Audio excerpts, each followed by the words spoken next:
Breaking, House gives NFL horrifying news. It epic. The National Football League is at the center of a growing debate over patriotism. Players in the league are regularly kneeling for the national anthem, and a majority of Americans are offended by the anti-American sentiments. Now the NFL received news that is turning the protest movement on its head. According to the Washington Times, the NFL has come out against the House Republicans' tax cut bill. This move is going to set them back even if the top NFL officials find a way to deal with the fallout over their kneeling controversy. The current tax system allowed the NFL to use a loophole where taxpayer dollars were being used to build and rebuild stadiums. The thought process seemed to be that if the NFL can pay their players tens of millions of dollars, they can build a stadium. The NFL refuses to take this lying down. Instead, they are arguing that they deserve these tax breaks from the government because when they make new stadiums, they create new jobs. It is important to note that the tax-free municipal bonds that the stadiums were using up until this point technically shouldn't apply to them. In most cases,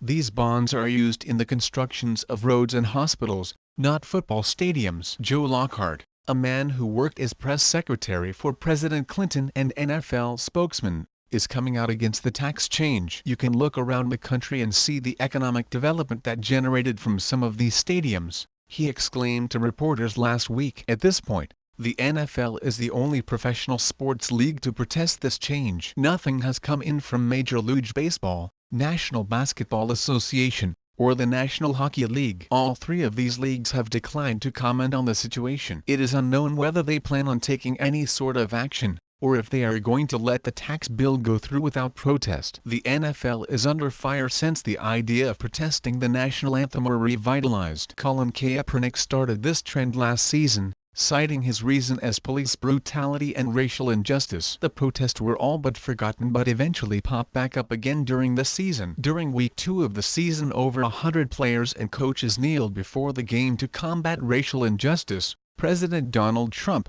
and everything in between. When the players started protesting, many fans were turned away from the NFL. Ratings went down, and stations like ESPN that politicized the situation lost viewers. In fact, it has grown to the point where they are getting ready for more layoffs after Thanksgiving. They have not cited the protests as the main reason, but speculation is soaring. It seems clear that politics and sports do not mix. When the sports stars and leagues start getting political, it turns the fans away from the games. If it weren't for the fans, these guys would not have $1 million jobs. That should be something they take into consideration moving forward.